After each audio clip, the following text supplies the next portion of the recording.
representatives from government. It is my pleasure to introduce our moderator for this panel.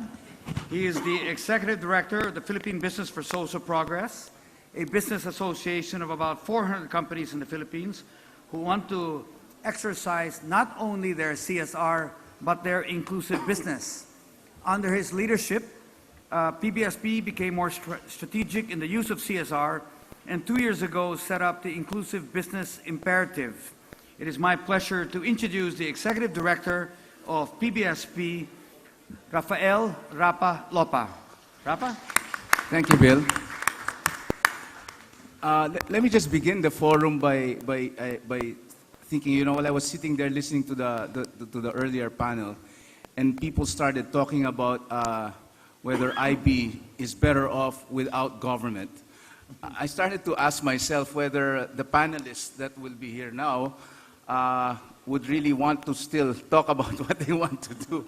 But really, in that sense, as I was listening, and towards the end, when Marcos sort of asked the question what the private sector thinks they need from government, all the more we can see that even as we recognize the innovation and entrepreneurial push that the private sector makes, clearly, private sector doesn't operate in a vacuum. And I think that's why it's very important and imperative to really also understand what different governments in different countries are actually trying to do in so far as promoting inclusive business. And of course, I have a very distinguished panel to actually help us in this process. Just quickly introduce some of all of them to my immediate right. Of course, very known to everybody in the Filipino community, primarily because he's one of the champions of inclusive business and social entrepreneurship in the country, and none other than Senator Paulo Benigno Aquino. Also want to recognize our next panelist. He's the ambassador of the Republic of Peru to Thailand. Very happy he was able to join us today to also share Peru's interest in inclusive business, and also being the host country in the next APEC meeting. We would like to hear more from our next panelist, Mr. Ambassador Felix Denegre.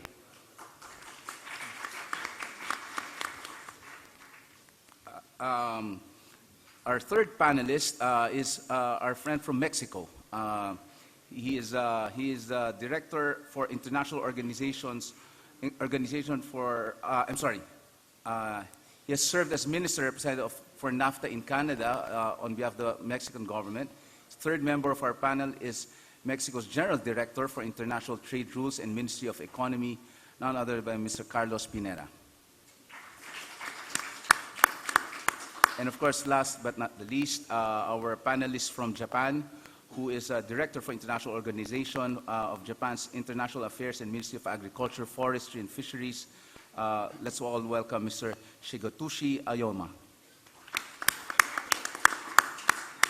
So maybe let me just kick off this discussion by asking our first panelist, Senator Aquino, being one of the champions of inclusive business in the Philippines and social entrepreneurship. Maybe explain to us what brought you to this advocacy, and maybe share to us what brought you to this advocacy and why you think government should actually play a role, and in what way have you actually, as Senator of this Republic, been able to actually do your part in pushing for inclusive business? Thank you, Rapa. Good afternoon to everyone. Before becoming a senator, I was actually a social entrepreneur, also with Rapa actually, and we set up different social enterprises in the Philippines. And at some point, when you're doing your social enterprise work, you get to look at the different communities where you're working in, and you get to do well in the communities that you're in, but you get to wonder, how do you achieve scale? And one clear way was for business to come in and provide that larger market that your poorer communities or your smaller enterprises could actually enter. Another way was to get government to actually change policies and make it easier for inclusive business and social enterprises to start. So that was actually what I ran on in 2013, and thankfully I won. And for the past 2.5 years, we've been working on specific legislation that could support our SME development and push for the inclusive economy. So the first was a Go Negosyo law, which actually sets up business centers around the Philippines. To date, we have about 110 that we've put up already.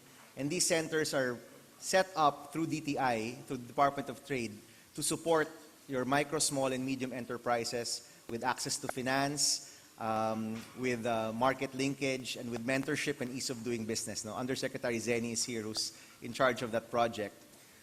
So that was the first law. Oh, she has a fan in the crowd. The second one, connected to inclusive economy, is actually the competition policy. And this was a really tough law to get passed, but after decades, we finally have a competition policy in the Philippines, just signed last July of this year. And it's the first time that the Philippines is recognizing that leveling the playing field does actually support your smaller enterprises, so that you can be able to compete even with your larger enterprises.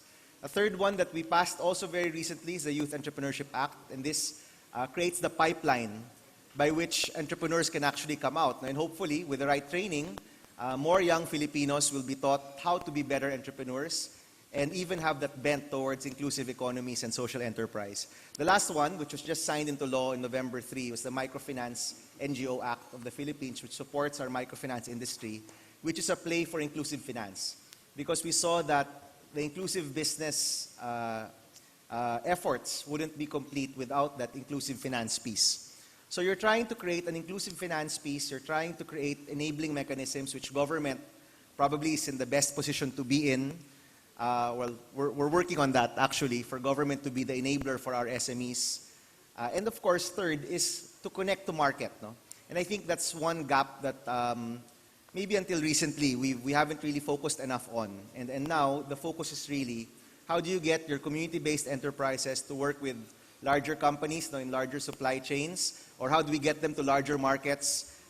In the APEC group, of course, I think Doris is here. We were talking about how to get your SME products all over the APEC and give them an easier time to be traded across borders. So that's the formula that we've been using, creating that linkage to market, providing your inclusive finance piece, at the same time having that support, your enabling mechanisms, your mentorship, to be able to put that whole supply chain or that whole ecosystem together. Now, with regard to government, if you ask a lot of Filipinos, they might probably tell you, we hope government doesn't get in our way.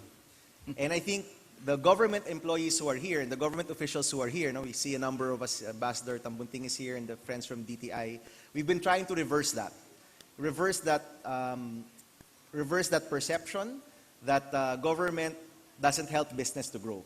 And we want to start, and maybe APEC being here and APEC having SMEs as one of its main pillars could be that start, wherein we reorganize to really become that support mechanism for your social enterprises and for your inclusive business.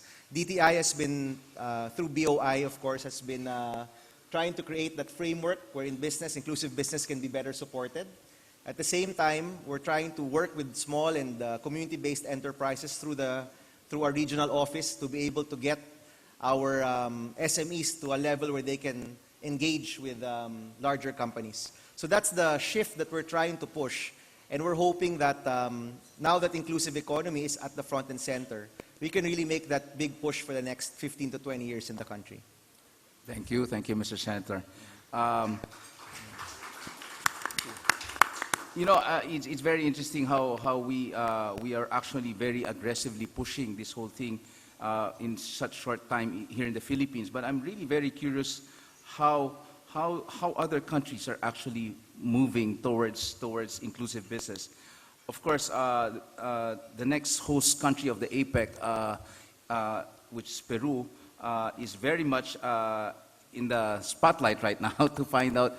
Maybe, Mr. Ambassador, if we may get your views on how does Peru look at inclusive business, and how do you see this panning out insofar as a conversation at the APEC level? Well, in first place, I would like to thank the government of the Philippines and particularly the Department of Trade and Commerce for organizing this dialogue.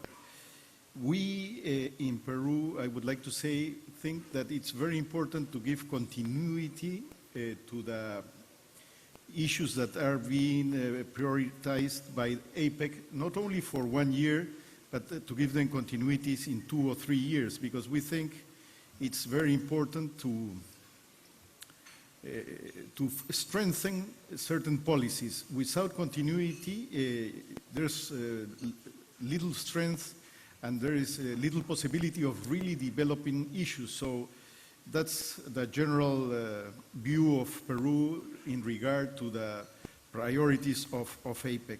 In relation to inclusive business or inclusive social policies, we are very, very committed to developing social inclusiveness in Peru.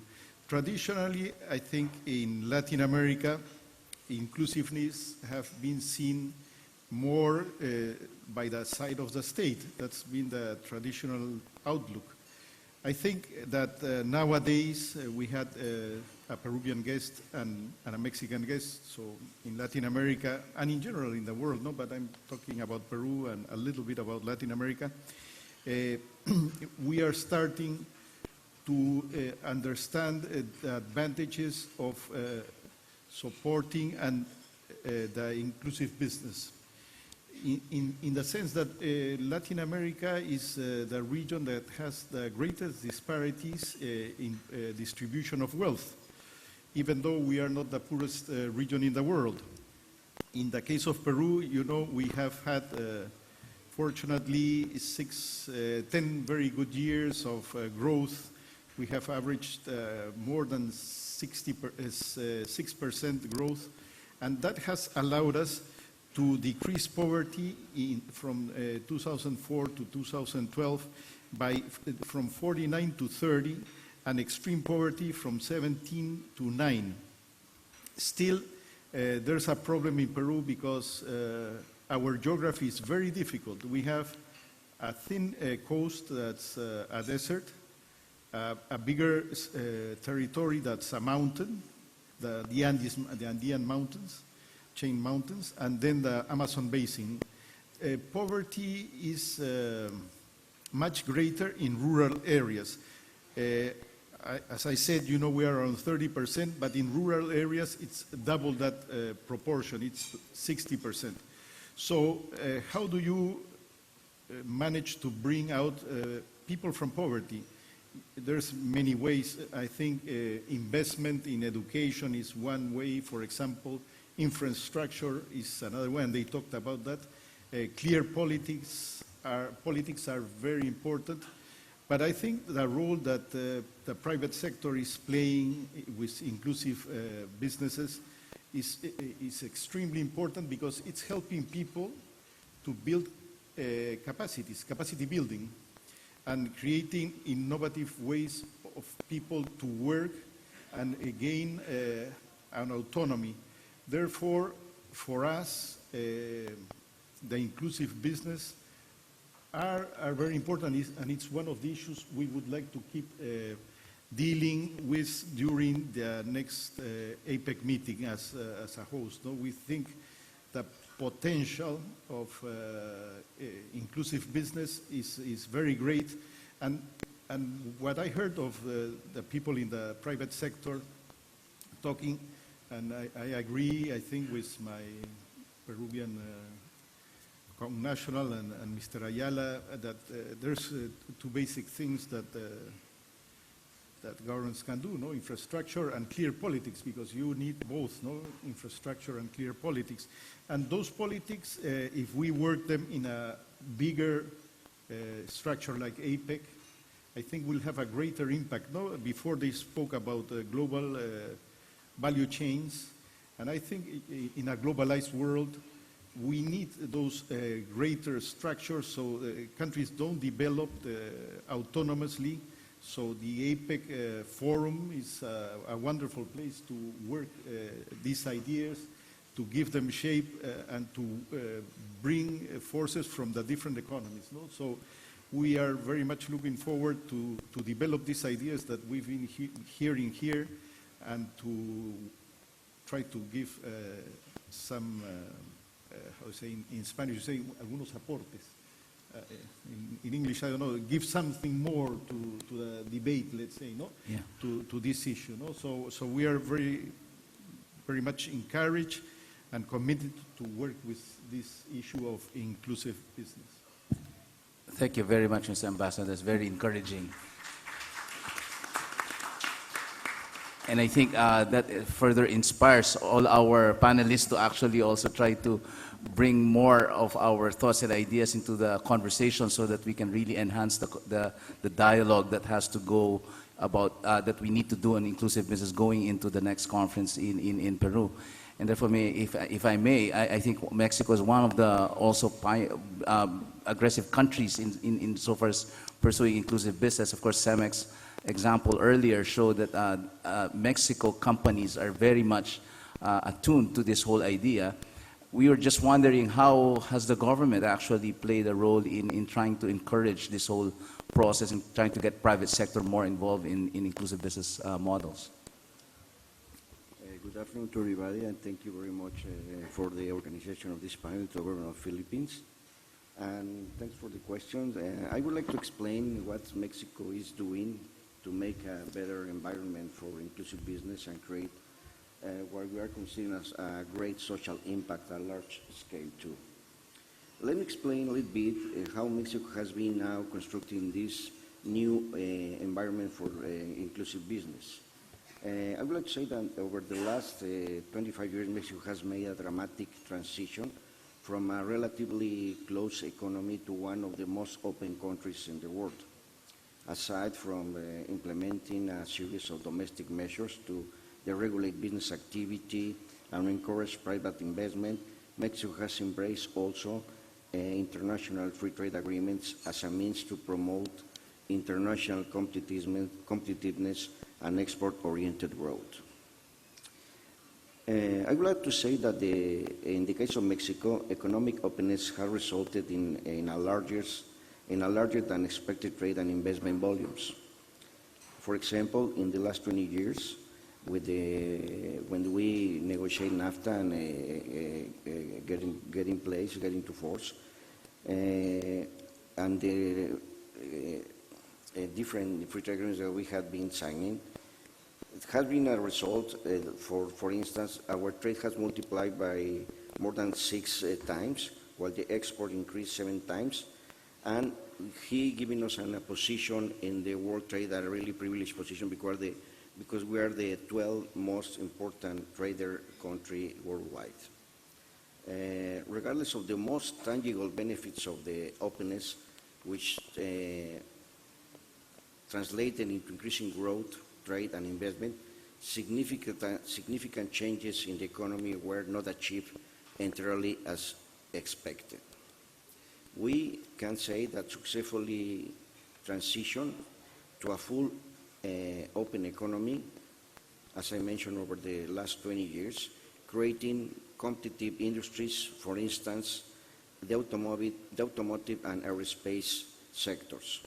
However, during this same period, the last 25 years, Mexico's annual economic growth was only 2.4%, which prevented the creation of the opportunities and employment required to increase the well-being of Mexicans.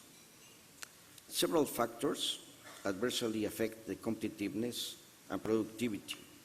Our economy lagged behind in the regulation of economic competition, which resulted in increased consumer prices of basic goods, reduced purchasing power, backwardness in fixed telephony and internet broadband coverage, slight effects on poverty reduction, despite numerous social programs, high inequality in income distribution, scarce of credit availability for Mexican businesses, and important challenges in the energy sector due to our dependence on foreign energy.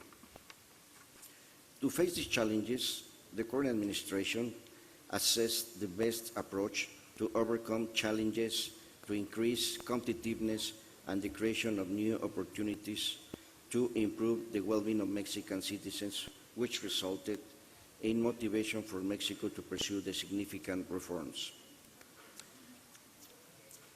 I would like to stress that during the last 3 years, my country achieved the structural reforms that had remained urgent and pending for years, even, I could say, decades, which were necessary to make our country more competitive in the global arena and create better conditions to include the least favored sectors, low-income sectors of the population in the economic growth. The implementation of these reforms include various or several areas of the national life, such as labor, education, telecommunication and economic competitiveness, fiscal and social security, finance, energy, and with the idea to have more inclusive and prosperous Mexico with access to quality education and global responsibility. While the effects of these reforms will be observed in the medium term, we can begin to see some effects that are already impacting positively in the society and the competitiveness of the economy. For instance, talking about the aspects that are now in the direction and we're addressing the inclusive business in the Mexican society. The energy reform will support for the family economy by reducing the price of electricity, gas, and food, and creating better fuel supply services. Also, will promote the social development by allocating all oil revenues to bolster social spending, long-term savings, and scholarship programs, the universal pension scheme, and productive and technological development projects, and to establish mechanisms to ensure that profits from the energy sector reach communities and foster regional development. Another important impact of these reforms, referring to some examples just, is through the financial reform.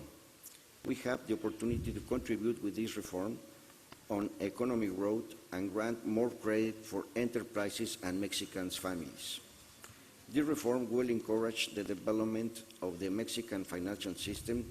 I would like to mention some areas.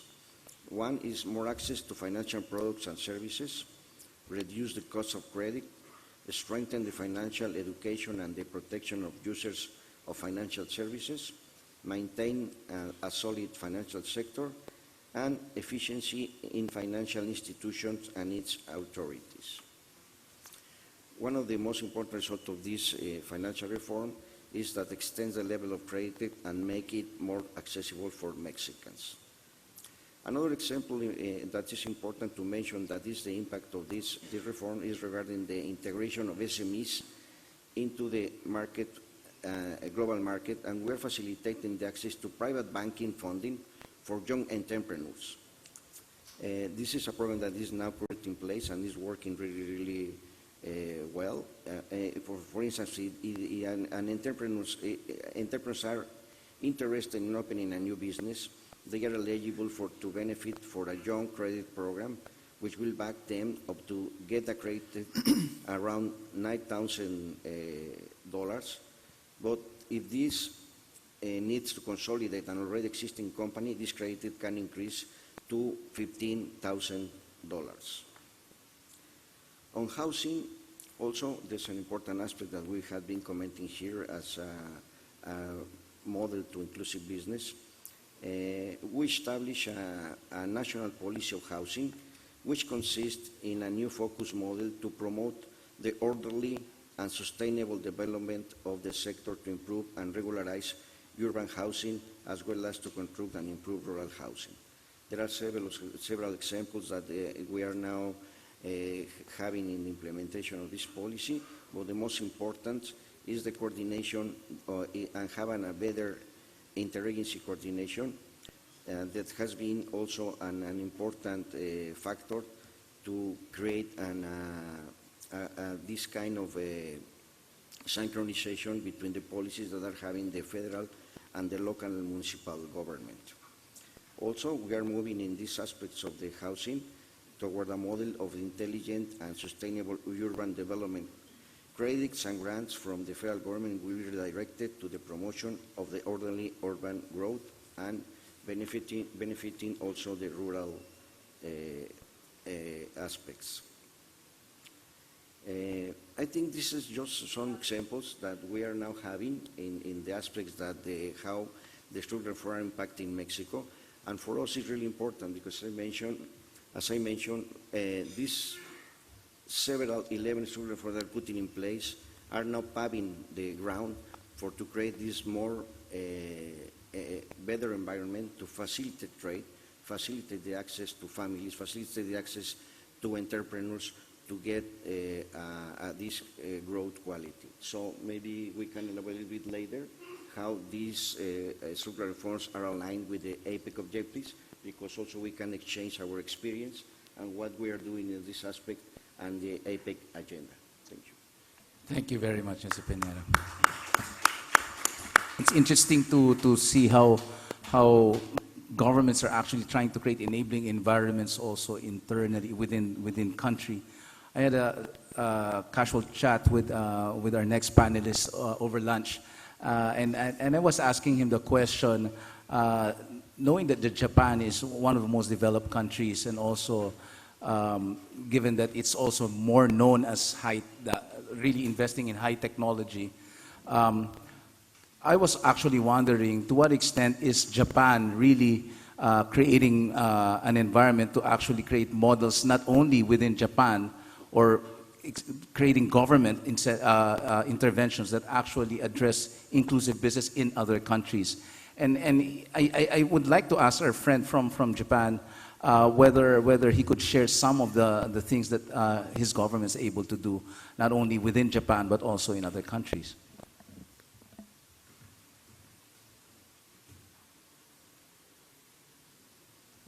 Thank you, Mr. Lapa. Okay, anyway, it is my great pleasure to speak on the way forward for inclusive business in APEC.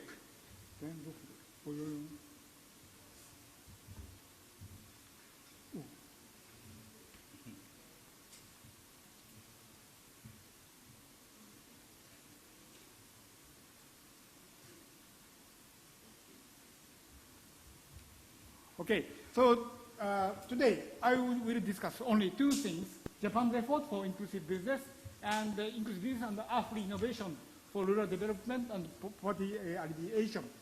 Then I think I am a little bit different from many of you from government offices here. Actually, many government officers from here is the foreign ministry or foreign department or trade ministries. I come from the Ministry of Agriculture. So in the second part, I will discuss, just briefly touch upon the agricultural flavors. So first, let me explain the government efforts. But anyway, why the Japanese government is making effort to promote inclusive business? As the previous speaker says that the inclusive business is should be initiated by private sectors. I think that's right. But in our understanding is that we are not good at the familiar with the inclusive business models. So now we have some kind of setup. So today I explain Japan Inclusive Business Support Center and the JETRO and the JICA.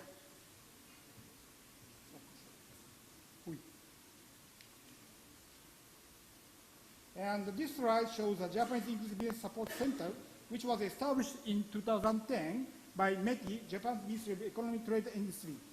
This support center provides centralized information like policies, related organization, country information, and the consultation services. And let's move to the JETRO, Japan External Trade Organization. This JETRO is to collect and provide field information and relate with foreign government offices and private companies in developing economies for future business matching. So JETRO is good for business matching. Why the JETRO is promoting? The reason is to support Japanese companies who are not familiar with BOP business. And so far, JETRO has supported more than 100 business matching since establishment 2012. Next is the JICA, Japan International Cooperation Agency. This organization provides funding support for the feasibility study on inclusive business projects. Actually, JICA is a kind of official assistance agencies. So for the sake of the global contribution by Japanese government, JICA is promoting inclusive business. So far, JICA has supported more than 100 feasibility studies since 2010.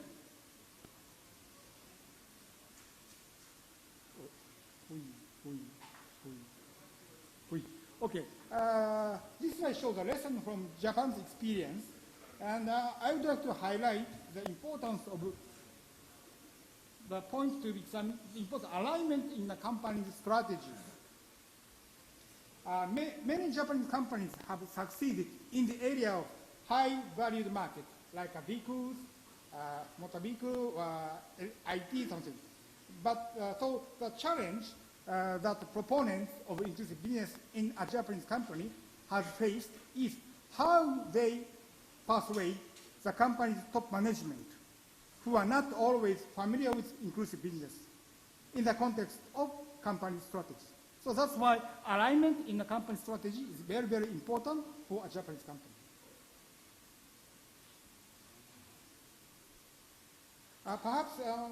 So now I can summarize the Japanese government is setting up to promote inclusive business. So first, Japan Inclusive Business Support Center is a kind of a pilot or focal point of the information. And the JETRO is good for business matching for Japanese companies. And the JICA is a kind of a funding institution. So now I would like to introduce a recent movement for inclusive business by my ministry, Ministry of Agriculture, Forestry and Fisheries, MAF of Japan.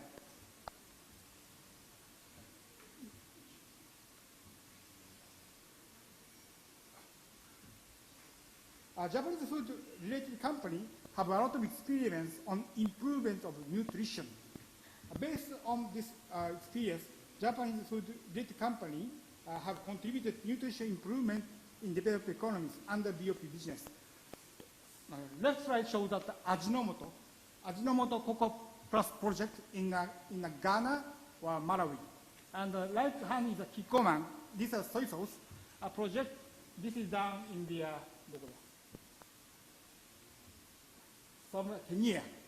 So actually, two companies initiated by themselves to a kind of CSR or BOP.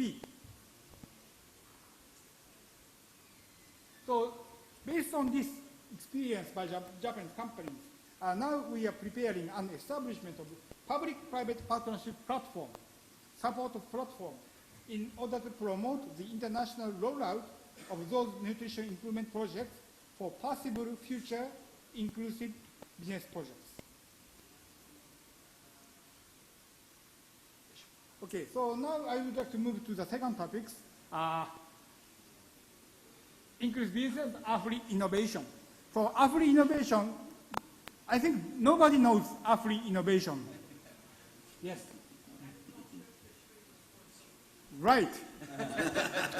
Right. But I changed my scenario.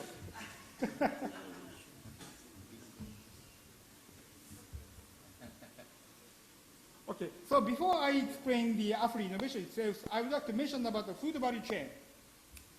Okay, food value chain is a set of processes that range from agricultural production to storage, processing, distribution, and consumption with a view to producing high value added products and to deliver producers such added value to the final consumers. So perhaps traditionally, agriculture ministry try to focus on their effort to stage basis, production stage, manufacturing processing stage, distribution. So we trying to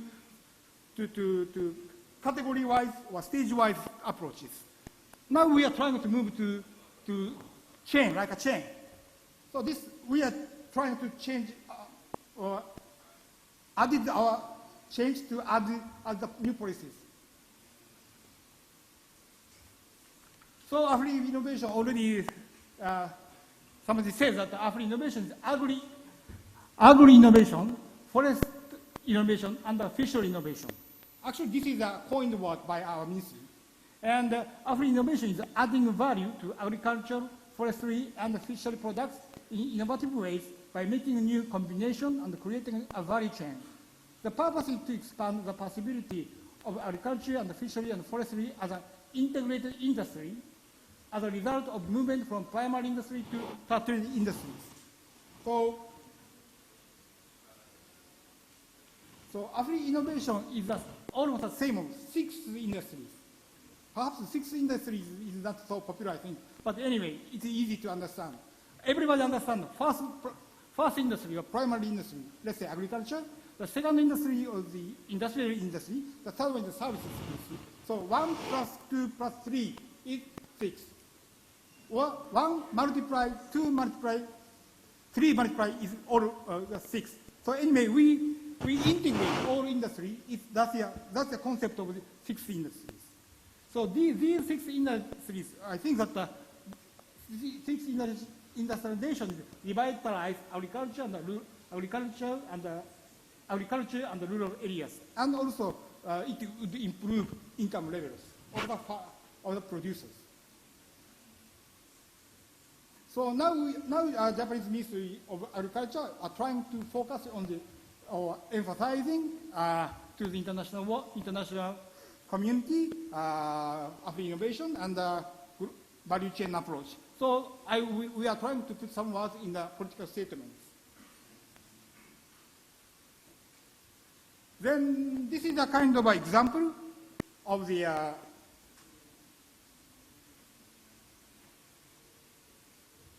feasibility study for inclusive business using food value chain approach in the Philippines. The project site was Quezon City, not Quezon City, Quezon Province and Nueva Ecija. Most agricultural products distribution in the Philippines has been left up to smaller broker or middlemen. Farmers have sold their products at their asking price, regardless of market situation, as well as their product quality. This pilot project, funded by JICA, supported by a Japanese IT company, e-Supporting, and implemented by local producers association and agricultural cooperatives, has been changing this situation. Now the farmers' unions systematically collect and analyze the data such as amount of products that come from farmers, market prices of their products, and amount of wasted products. So as a result of this, the farmers' unions now are able to give systematic guidance to their farmers on production and the sales. So I wish that using these IT data, the farmers' unions would create some Afro-innovation in the future. And this slide shows an ongoing proposal by a private company, e-Supporting, based on the success of a pilot project in the Philippines. As far as I know, the Japanese IT company is currently discussing a system introduction to the Agri-Pinoy Trading Center project. Also, the company is planning to roll it out to ASEAN region. Okay, so and this slide, okay, so the topic is a little bit change to the SDG, as a previous speaker already mentioned. And in SDG, okay, there is some mention about the importance of increase of farmers' income as well as investment into agriculture.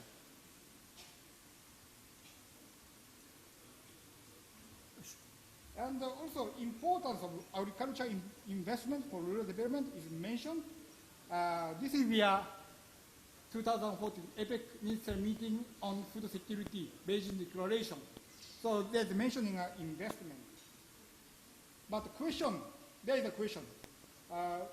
Question we are facing is how to increase investment for rural development and poverty alleviation. So in my opinion, one of the answers to the question is inclusive business.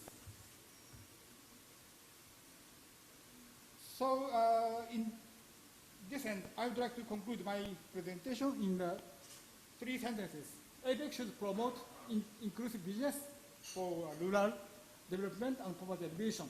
And Afro-innovation is useful too. And now you understand what the Afri innovation is. And inclusive business is a solution for the investment into rural development and poverty alleviation. Thank you for your attention and patience. Thank you, Mr. Oyama. You know, I have to say that the government of Japan has really been very instrumental in actually promoting inclusive business in the Philippines. Again, in many, many ways. I was just mentioning to Mr. Oyama that, in fact, JICA is one of the biggest investors in the Bangsamoro area, where we are trying to actually spur development activity to actually ensure that peace and development begin in that region.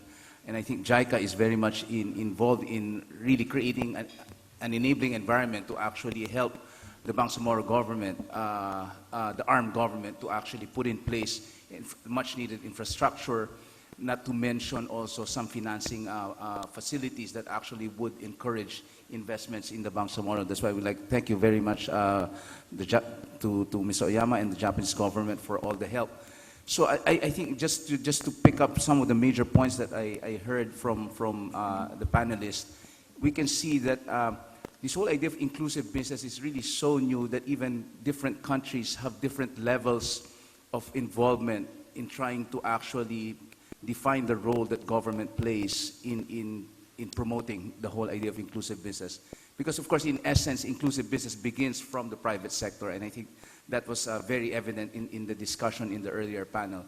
But more and more, as we see the need to actually create more enabling environments, more incentives, rather than regulations, what do you think, and I address this to the rest, to all the panelists and whoever wants to answer the question, what do you think moving forward, and as we actually try to push the agenda forward even in the next APEC meeting, what do you think are the areas where government should actually start, governments, especially APEC governments, what do you think APEC government should take up insofar as enabling environment mechanisms to actually spur inclusive business? Please feel free, whoever is ready to answer. No, you know, again, as I said, I think the APEC is formed in the most dynamic region in the world. Apart from that, we have serious problems, especially in some countries more than others, of poverty, levels of poverty. No? So the APEC is a forum of the Pacific Basin, Asia-Pacific Basin, that's, I think, ideal for dealing with these issues, creating mechanisms, tendencies to allow countries to collaborate. For example, in Latin America, we have created the Pacific Alliance. No, it's Mexico, Chile, and Peru, and Colombia.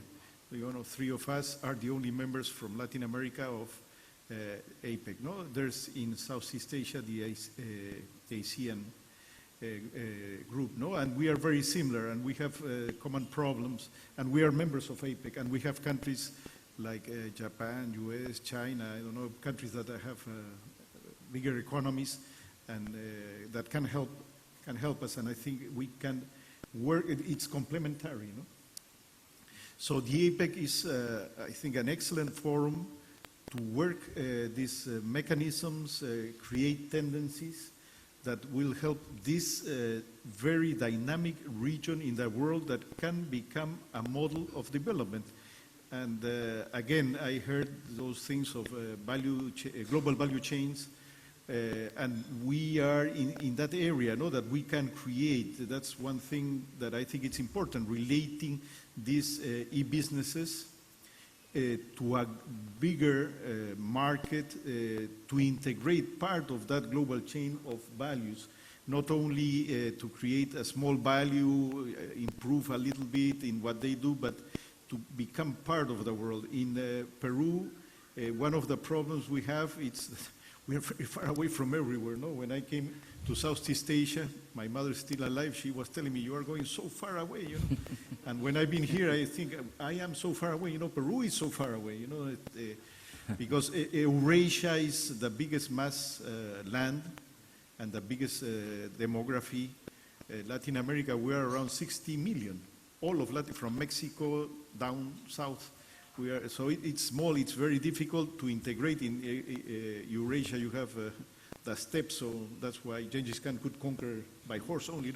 We cannot do it. But so I think in modern times, the challenge of defeating poverty to become a more trustful society, communities, to improve standards of living, the APEC can have a lead worldwide, no? And especially for the countries that are members to work, for example, Peru and Philippines, to say something. I'm here in the Philippines, I'm Peruvian, so, and, but in a bigger forum, no? Not just two countries, because that's a little bit outdated, I think, no? Thank you. Thank you, Mr. Ambassador. Senator Aquino. Firstly, Ambassador, I hope even if you feel that you're far away from home, that you're always welcome in the Philippines, though, first and foremost. Probably, Rapa, you can look at where what government's role is in an inclusive ecosystem. Because one thing I think we tend to forget is that the inclusive business, per se, is just one part of the whole ecosystem. At the end of the day, you need to have your community partners and your community organizations ready to engage the inclusive business. And this is where, at least in the Philippines, where some social enterprises play a role, and where some local governments and national government programs play a role as well. So, a lot of the effort here, I think, is in developing your marginalized communities to be able to engage with their inclusive business. So that's a lot of capacity building work. A lot of trial and error is being done on that end, although there are a lot of good case studies already. So maybe one area of cooperation could be the sharing of the enabling factors for the whole ecosystem in different areas. No? I don't think any of the APEC economies can safely say that they're already an inclusive economy, but definitely there are successful models in each or in most of the APEC economies. And I think that ability to pinpoint what worked where, because you'll probably find that the successes are in different parts of the ecosystem. Maybe that effort to see what works in different areas and in what context, that can be shared among the different countries. And probably the ones who are slightly ahead can help the ones who are slightly behind so that at least we can move forward together. So that capacity building, I think, to tackle inclusive business and inclusive economies, I think, is still a long ways to go. And that's something where we can cooperate on. Maybe just to follow up on that, that point, and also to the point that Mr. Ambassador mentioned. Therefore, shouldn't there be mechanisms at the APEC that actually allows for this kind of continuing conversation to happen? Because again, other than different levels of government involvement in IB, is also the different levels of or different roles that even wealthier countries can play vis-a-vis not so wealthy countries. And therefore, the roles of countries or economies in trying to get inclusive business in an entire regional perspective may have to have more conversations at different levels, of course, no? And again, seeing how can each country actually work together. May have some related comments from our friends in Mexico, please. Yes, I think since the presentation of our colleagues that were representing governments here, we can see, as you mentioned, different levels that we are now addressing the aspects of inclusive business.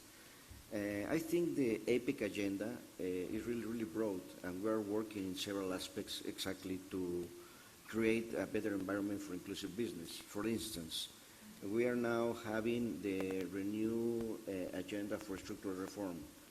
This is an important aspect because in that agenda we're working for the next 5 years until 2020 in aspects related to regulatory cooperation. That's an important aspect, how the institution can create a better environment for a more coherent regulatory framework and facilitate the trade and investment for the business people, of course, thinking in people that have low income and entrepreneurs. Also aspects related to the global value chain. There are several projects where we are now working. Even there is a proposal that is going to be now supported by the leaders and is already was supported by the ministers. In a way, the Boracay Action Plan agenda, that is a really, really ambitious agenda for the next years. In a way, how we're going to integrate the MSMEs to the global value chain. There are several projects that how we're having the traceability to identify how is the participation of the entrepreneurs, how is the participation of SMEs in this global chain, in a way to find some aspects to support the participation and increase the participation of the SMEs of the global of the region in the region and globally, how we want to increase the participation. Also, another aspects that has to see with the Cebu Action Plan, that is the aspect of finance, when we are also creating a better environment with guidelines really, really clear how we are going to work in the coming years, in a way also to support SMEs, and the idea is also integrate people with low income to this process of the growth. So these are some examples that how the APEC agenda are now dealing, addressing these aspects of inclusive business. As a government, as Mexico is doing now, is in our public policy, we are now assessing how this aspect we can exchange our experience, how we can contribute to this agenda, and how we can contribute to this quality growth. So this is the way that we're addressing these kind of issues, and with this kind of objective in mind. Create our internal quality growth, create more efficient system for great business, supporting the segments of population low income, and of course, this also is contributing to the global aspects of the APEC. It is the way that we're addressing these kind of aspects and the link we're having internally and with APEC agenda. Well, thank you. Thank you very much. Mr. Oyama, you want to add to that? Yes, okay. Actually, I have two comments. The first one is the importance of raising awareness in top management of their companies. Actually, there are two kinds of study done by JETRO and JICA. And the report said that there was some bottleneck in Japanese companies. One is the lack of support of top management, and the second one is the lack of access or difficulty to the access of finance, and the third one is a lack of to find out a key person to implement a project. So APEC is a good position to raising awareness. I think that is one comment. The second one is how the APEC should address these issues. APEC is, as you know, that a unique setting up. So we have APEC. Then inclusive business should be done by business sector itself. So maybe perhaps we ask APEC to discuss or address this issue and to consolidate some recommendation for government. That's one. Another one is the government side. Government officers share experience or learn each other. So perhaps there we need perhaps a focal point. Then focal point might be investment expert groups, so IEG. So IEG might be a focal point, and other APEC fora should support the discussion. Okay, the last one, in addition, with regard to the agriculture, we have a good setting up, that is a PPFS, Policy Partnership for Food Security. These forum partnership discussed by private sector and the government. Then private sector, as I mentioned, Ajinomoto is one of the members of the PPFS. So we may ask PPFS to address the issues. And next year, the next year, there is a ministerial meeting on food security. So maybe we can do something to improve, to promote inclusiveness in APEC. Thank you. Thank you very much. So these are very good proposals. I hope our friends in APEC are taking note of this very valuable recommendation so that we can actually take very concrete steps and courses of action moving forward. But maybe just to pick up on, so we have about less than 10 minutes to go, and I was instructed by our head facilitator to make sure that we finish on time.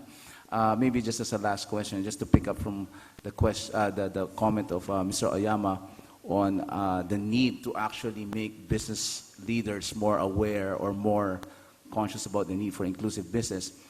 Actually, I'm asking this question in a way as a rebuttal to the question that my co-moderator asked the business panel when he asked the business panel what they expect from government.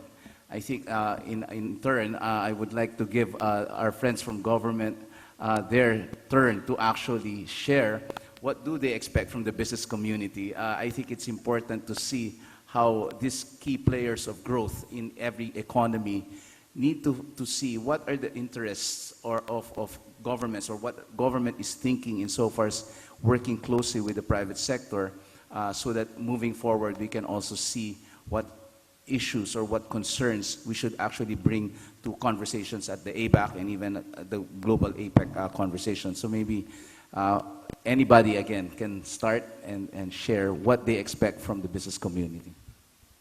Well, the cases in the Philippines where large corporations engaged in inclusive activities or in inclusive business model really showed leadership from the CEOs or the country managers. So maybe leadership and enlightenment. Enlightenment because even here, we're still trying to convince more business leaders to get into inclusive business. And in the press con earlier, I was actually quite surprised that a lot of these actually don't even happen with government incentives. No? It happens with that leadership and enlightenment starting from the private sector and government providing that enabling environment. But let me go a step further, Rapa, and maybe one thing that will make sure that businesses also listen, and some of us here I think are politicians, no, is if our people also use their purchasing power to support inclusive businesses. We don't really talk about which businesses are inclusive enough. We don't talk about the good practices of a lot of our businesses in our country or even probably in the APEC that the people themselves will support the inclusive businesses with their own hard-earned cash. And I think even more than maybe leaders or political leaders telling the private sector what to do, if the people themselves have that mindset that we want to support or we want to be part of the good things that this company is doing by supporting them with our money, then I think the business leaders are sure to make that decision. It's not even a tough decision, no? It's just a decision to really go down this inclusive business path. Thank you, Senator Aquino. Yes, Mr. Ambassador. Mr. Pinera? Mr. Pinera, please. Okay. So that's an interesting question because we're going to be starting this kind of circle basis in a way that, as was mentioned by the business panel, they, for instance, responding to your question, what we're expecting for the private sector, we're expecting investment, of course, because we need investment to create jobs, to create growth, etc. So I am saying as a cycle basis since we are expecting investment and the response for private sector, we are expecting that you facilitate my investment. So to find the common ground, I think the APEC agenda and also the internal agenda for each economy is giving us the response. We need to work internally in a way to find the common ground to create a better environment for investment as a government facilitate the trade and investment. And of course, in this translated into we are working also in the APEC as APEC economies is exactly addressing that kind of situation. How we're going to facilitate the trade, how we're going to facilitate that the work can have more investment in a way that is a mandate of our leaders have a quality growth and sustainable growth. So I think this is that we're demanding for the private sector. Thank you. Very good. Yeah, very good point. Mr. Ambassador. Yes, well, I agree with my colleague from Mexico. No, what the private sector does is invest. So we, I think, would like to see quality investment in terms of social needs, because many times, and I think somebody in the panel, the first three speakers, told that Philippines has grown, and that happens in many countries, Peru also, that there's a big growth of the middle class, but we have to look also to the lower income and poor people, because if you have so big disequilibriums, it's a risk for the community, for the stability and the well-being of the community. That doesn't justify crimes because poor people, tend to do that. No, that's not true, but it doesn't help for the stability and a healthy network of society. So we have to give clear politics. I think that's what they said, good infrastructure, education, fight against corruption. Those, I think, are basic elements, a good justice system. But from the private sector is investment, looking with a social outlook, and aggressive and not charitable, as it has been said here, because it's good business. But it has to be innovative in the sense that these people are not part of the formal economy. Sometimes they don't exist, let's say, quote unquote. No, of course. But in the formal economy, they are not taken as part of that. So I think that's what the government should ask from the private sector. Thank you. Ms. Oyama? Yes. Okay. Perhaps sharing their success story is the most important, or one of the most important things for private as well as government sectors. So so I wish that this kind of event, we should try to provide this kind of event to share knowledge, share experience, share best practice. So through these events, we would like to raising awareness and everybody change our mind. Thank you. Thank you. Thank you. I'd like to, at this point, I'd like to thank our panelists for sharing these very, very insightful thoughts. One of the things that we were discussing among our colleagues our friends in DTI and also some of the organizing committee, when we were trying to figure out how could inclusive business really be relevant in the overall theme of APEC's building inclusive economies. And one of the things that we sort of were talking on top of our heads was really this whole idea of should countries actually start measuring the extent of how inclusive their economies are. Of course, again, as Mr. Jaime Zobel de Ayala also mentioned, we often measure ourselves with our GDP, our GNP, our competitive indices. I mean, we measure all of these things primarily to show how we as economies actually perform in the whole effort of wealth creation and generating productivity in each of our countries. But again, this whole question of inclusiveness brings us to a different framing of how our economies should behave. And again, it always reminds us the need to actually frame the work that we do on how it impacts the lives of many people. And I guess I would like to end by thanking again the panel and also the earlier panel for actually giving us a lot of valuable insights on how we should really continue the conversation on really promoting inclusive business and improving or actually creating inclusive economies. And hopefully we look forward to the next APEC meeting in Peru, and hopefully this agenda continues to be in that conversation. Thank you very much, ladies and gentlemen.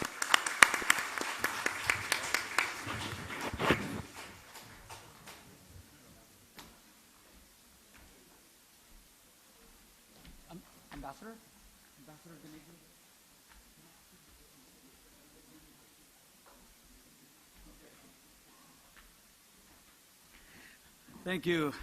Thank you, Rapa, and the panel for the very insightful and rich discussion.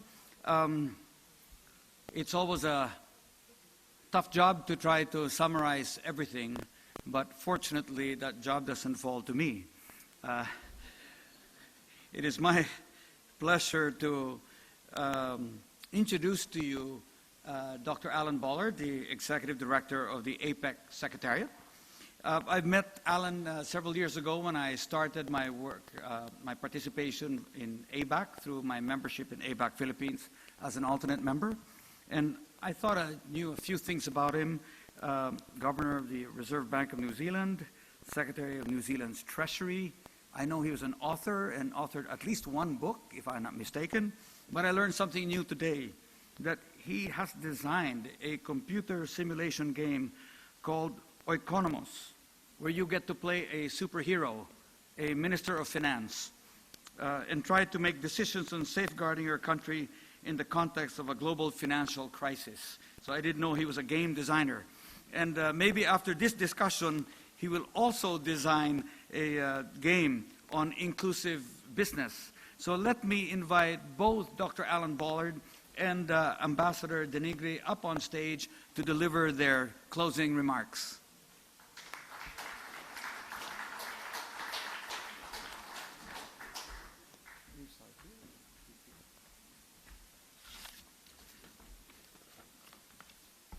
Well, thank you very much, Bill. Good news, everybody. I'm not going to synthesize and summarize everything. But I am going to say thank you to the Philippines government for organising this, and also to all the private sector participants. Philippines this year has been brilliant, if not inclusive, at organising such events and getting us information into the APEC system that we otherwise might not have. It's, of course, been a slightly different year for APEC, because until now we've really focused very much on that trade-driven growth that's driven the economies of this region in a way that the rest of the world has yet to see and often been very envious of. But this year, Philippines has put a different sort of picture over it by saying they want an overarching theme of inclusive economy. And how do we deal with that? It's very easy to talk about inclusive economy. Actually, we do measure inclusive economies in a number of different ways. And one of the things over the next week that you may hear about is the Policy Support Unit of APEC. We'll be producing a very interesting report indicating how trade impacts inclusiveness. It doesn't all happen in one direction. It's not all good news, but going into some of those details. The way that we've dealt with inclusive economy in APEC has been to say we're interested in those parts of the economy that don't necessarily get easy access to the integrated, open competitiveness of this buzzing region. And so Philippines has led a lot of discussion about some of the areas that are less than well integrated into the APEC economy. And three big examples for those have been small and medium enterprises. And we've been looking a lot at things like how new electronic technologies, how clipping into new supply chains, how ensuring that trade facilitation and free trade areas are really focused on the needs of small and micro, not just big. Also, services sector, which of course has always been a strength for the Philippines. And I'd say also women in the economy. Did you know that in this country, this is the only country, as far as I can see, where women own most of the businesses? So there's been a big focus. No, I think men have got to do better. So that's been our way that we've looked at inclusive economy. Now we've had another angle on it as well, which is inclusive business. So we've heard that with a lot of interest as to just what that might bring. And I mean, I had to learn what is meant by inclusive business. I'm a little bit fuzzy, still about corporate social responsibility, shared value, social enterprise, philanthropy. But you're saying inclusive business is different from that. I'm understanding you to say It's where businesses buy from or hire from or sell to others who might be classified as bottom of a pyramid. But it's not so much governments doing things, it's business doing things. And that ran right through the discussion, both from the private sector discussants and the public sector ones. Does it work? Well, I'm the cynical one who did that very first message saying, can you make money from inclusive business? I'm obviously not the only person in the room who was wondering about that, because a lot of you said yes, you also wanted an answer to that question. Well, we got an answer from that first panel, a very clear answer that in those particular circumstances, yes, you can, and it can be part of corporate behaviour, and that was very interesting for us to learn that. What should government do? Well, the business panel said a couple of things. They said infrastructure, yes, and we're doing a lot on that in APEC. They said clear policies, and then I think they also said hands off. And we hear that as well, but this is primarily different from what a lot of APEC does. A lot of APEC is government to business. It's not business to business. And indeed, we're limited just what we can and should be doing in terms of business to business. But this is a lead from business sector about what can happen. Well, can we contribute? My role as Executive Director of the APEC Secretariat is I do get to see the many initiatives that APEC does, and there's actually several hundred of them. It's a big, complex system, and also to ask some hard questions about should we be doing things or not doing things. And in this area in inclusive business, we have to be cautious about what APEC can reasonably do. First of all, does it have business involvement and business buy-in? Well, we heard in this particular case very clearly yes, and we heard also from APEC that it's been in the APEC agenda, but it needs to stay in the APEC agenda, or else we won't be picking it up and running with it just on our own. Also another question, does it interest developed as well as developing economies? Now, all the examples we heard about were developing economies, even the presentation from Japan. And for APEC, we are a combination of 21 small and large market and less market, developed and developing, and really, for us, projects need to have the interest of all of those members, and that's something to think about, and we do need to hear a bit more about that.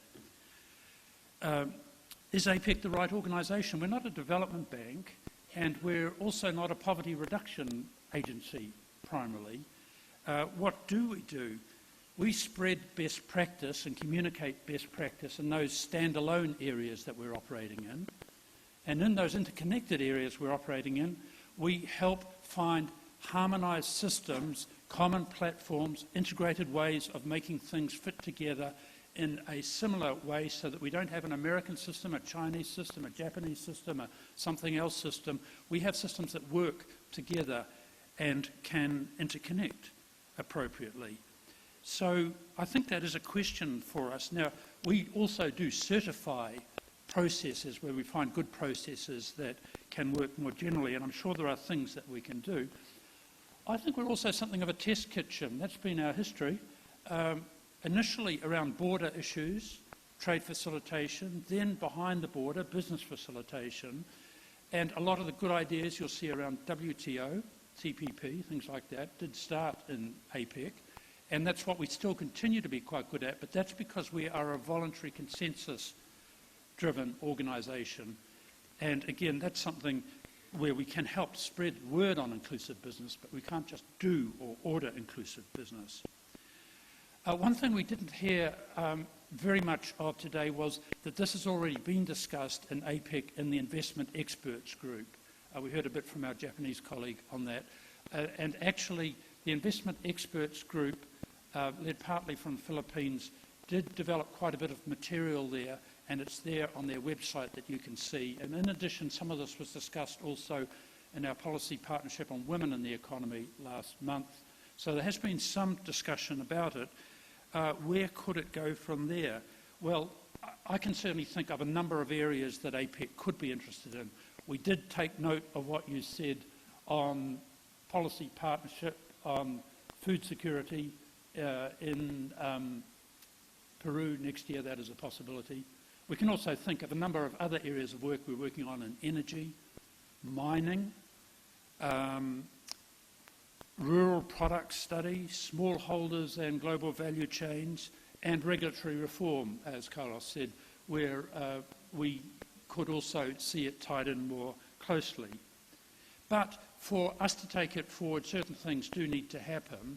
In the next couple of days, senior officials will be meeting here in Manila, and they'll have to consider how they want to handle this issue of inclusive business, whether they want to promote it through to ministers and have it in the minister's statement. There's already provision for this, but final decisions still have to be taken on that.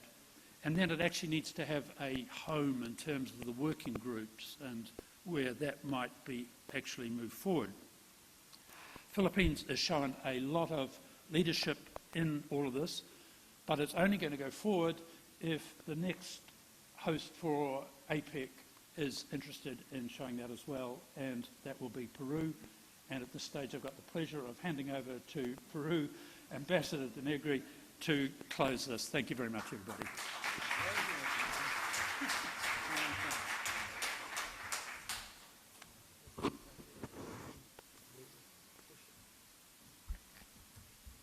I have to lower it because Mr. Bollard is much higher. So, Mr. Bollard, I think, has done not only a summary of what the dialogue has been here, but of all the APEC aspects. No, I cannot even dare to imagine compete with that. So I think he's done enough for the meeting. It's been very delayed, but I would like to say that as next host, we have the idea of continuing issues because it's the only way to strengthen policies and mechanisms and to generate conscious of what challenges are and what challenges we want to take care of. So Peru, I hope, will have the same quality of leadership, the same quality of level of organization. I would like to congratulate the Philippines for those two things that they've proven that they have done an excellent work. And now it's our challenge to be at the same level, if possible, even to improve it. That will be even harder, no? But thank you very much for the hospitality of Philippines. For a Peruvian being here in Philippines is special because they are the Latinos of Southeast Asia, so not feel very far away from home. So congratulations, not only for this high-level dialogue, but for all the organization, that I'm sure it will conclude next week with excellent results. Thank you very much.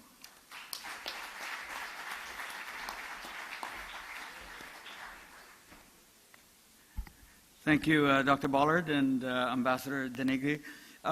Now, I'd just like to, before we formally close this, maybe end where I first started, which is, if you don't mind, pull out your smartphones. I'm going to ask one question, and let's see how much we learned about inclusive business today.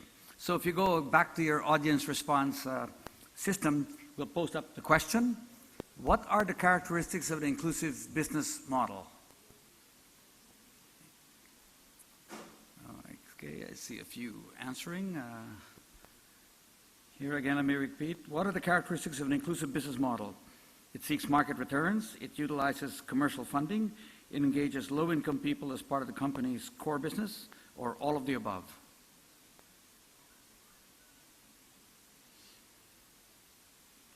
And while you're answering, let me take this opportunity to thank the organizers from DTI's Board of Investments, led by Undersecretary Che Cristobal, and Assistant Secretary Fe Argoncillo Reyes and her team as well for the wonderful arrangements. I'd like to also thank all our speakers and our panelists and our moderators, both Marcos and Rafa, and Ambassador de Negri, and of course our good friend, Dr. Alan Bollard. So, the response, okay, you have, like I say, we have been preaching to the choir here, and but all of the above, and I think so. Eriko Ishikawa will be happy because I think that is exactly what she's been espousing. So, thank you very much. You've been a great audience. It's been a long afternoon. I think you all deserve a drink. And in fact, DTI and Board of Investments will be serving drinks right upstairs in the mezzanine level of the hotel. We'll see you for cocktails. Thank you very much.